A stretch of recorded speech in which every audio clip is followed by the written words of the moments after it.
We're with Jamie Kohn, who has become the 26th person in the 72-year history of the men's basketball program to record as many as 1,000 points. Jamie, I think when you put it in that context, 26 players in 72 years, that's an incredible accomplishment. You agree?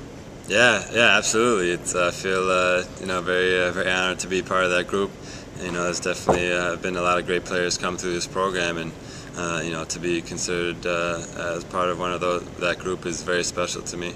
Especially since actually I got close to 1,000 in high school, but never, I was within about 2 games of it, so so I'm glad it's cool to be able to, get that feeling now. But did you only do that, was that in 3 years for high school? Right, yeah. So you got almost 1,000 points in 3 years. Yeah. And that's probably rare. There's probably most people who score 1,000 points in college did it in high school. Right, yeah. So that's something I've thought about. It's kind of funny that it worked out that way, but I'm glad it did. The thing with you, Jamie, is that I don't know how aware you were of 1,000 points, but it didn't seem like it changed your game at all. Some people are getting close to 1,000. You see them start taking shots they shouldn't take outside the offense. It didn't seem like it was really any thought of yours. No, to be honest, I don't think about it during the game. Just make sure I play my regular game, and scoring is just a part of it. I feel that at times, yes, the team needs me to score, and I feel I can do that. But there's a lot of other things that a lot of other roles I have on the team, and so I can't just focus on getting points.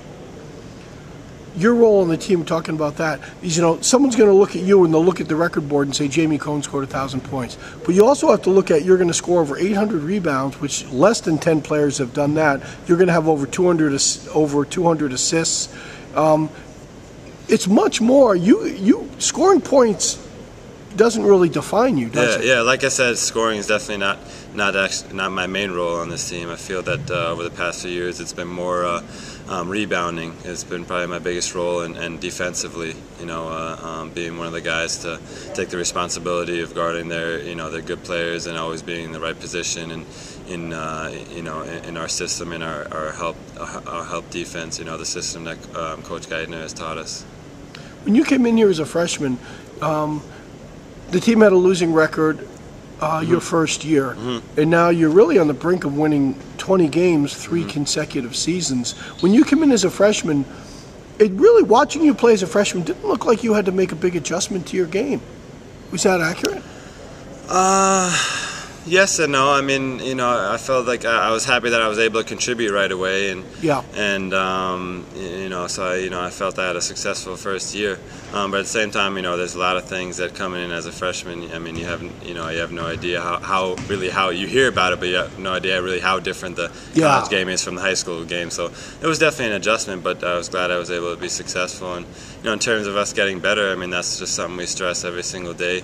It's just our number one goal is getting better, and I'm happy to say that we've accomplished that. Not only on a day-to-day, game-to-game basis, but I mean throughout the years. You can see it by our record from year to year that we've been getting better.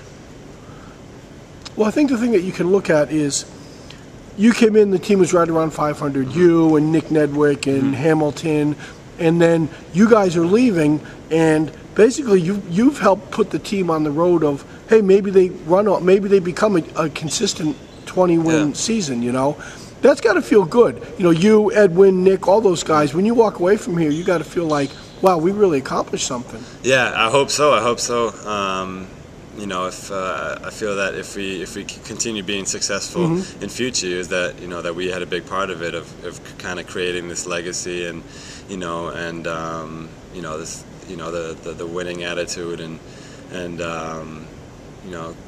just creating kind of the last few years we've creating that winning, that whole winning mentality and being successful, and so like you said, I'm excited, and hopefully they can keep it going, and it'll be nice knowing that we had a part of kind of getting that going.